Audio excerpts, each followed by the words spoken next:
বানে ধোৱা অসমীয়াক এইবাৰ দিল্লীৰ ৰামটাঙোন।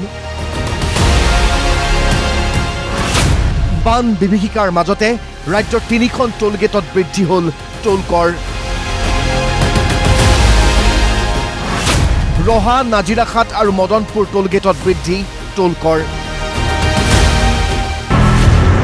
উজনিৰ 4খনকৈ জিলাত বলিয়া বানে সৰ্বশান্ত কৰিলে জনসাধাৰণক।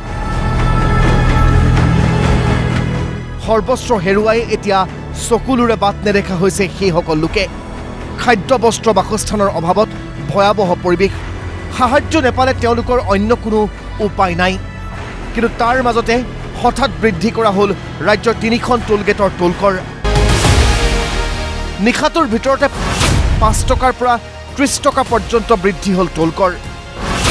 যোৱা নিশালৈ কাৰ, জীপ আদি 4চকীয়া বাহনসমূহে ৰহা টোল গেটত দিব লাগিছিল 125 টকা। লঘু বাণিজ্যিক বাহনে দিব লাগিছিল 200 টকা। ট্ৰাক আৰু বাছসমূহে দিব লাগিছিল 420 টকা।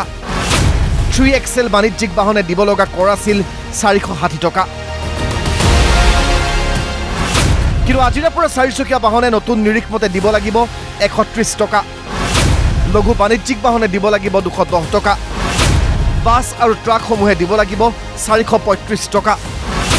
3XL বাণিজ্যিক বাহনে দিব লাগিব 475 টকা টোল কৰ।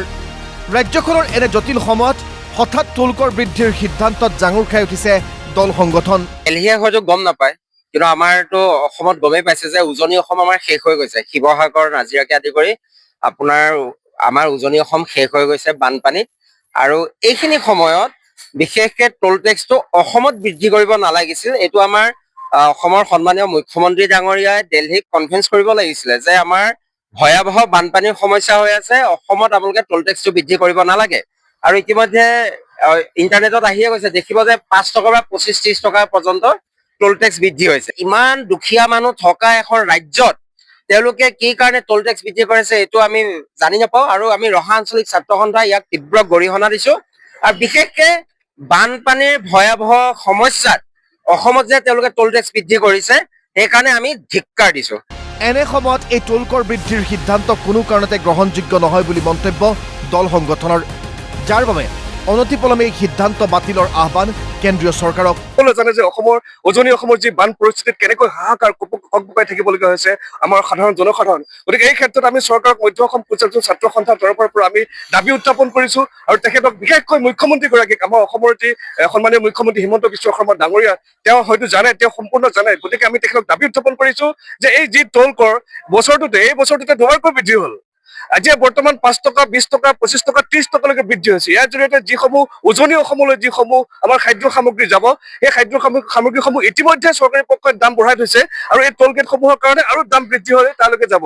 এতিয়া উজনি অসমৰ যি ৰাইজ, সেই ৰাইজৰ যি আৰ্থিক অনাটন, যি দুৰৱস্থা, তেওঁলোকলৈ যেতিয়া এই খাদ্য সামগ্ৰীসমূহ যাব, তেওঁলোকলৈ যেতিয়া জীৱনদায়িনী ঔষধসমূহ যাব, এই ৰাস্তাৰ মাজতে সেইসমূহৰ দাম দুগুণ হৈ তালৈকে গুচি যাব। গতিকে আমি চৰকাৰক অনুৰোধ জনাইছো, আহ্বান জনাইছো, এই যি তেওঁলোকৰ হঠাৎ কোনো জাননী নোহোৱাকৈ মন গ'লে যেতিয়াই টোল কৰ বৃদ্ধি কৰি অসমৰ জনসাধাৰণক নচেচা শুল্কত ইফালৰ পৰা সময় সিফালে উলিয়াই দিয়ে যি তেওঁলোকৰ ব্যৱস্থা, এই ব্যৱস্থাক তেওঁলোকে বন্ধ কৰিব লাগে। আৰু অসমৰ অসমীয়া সুৰক্ষাৰ খাতিৰত অসমৰ অসমীয়াৰ কাৰণে এই যি টোল কৰ বৃদ্ধি হঠাৎ বছৰৰ 2-3 বাৰকৈ বৃদ্ধি কৰা, এই ব্যৱস্থা তেওঁলোকে বন্ধ কৰিবলৈ আমি মধ্য অসম পৰ্যালোচনা ছাত্ৰ সন্থাই দাবী উত্থাপন কৰিছো।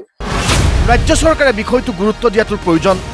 দিল্লীয়ে নাজানিলেও দিছপুৰে নিজৰ মানুহবোৰৰ অৱস্থাটোৰ কথা জনোৱাটো প্ৰয়োজন।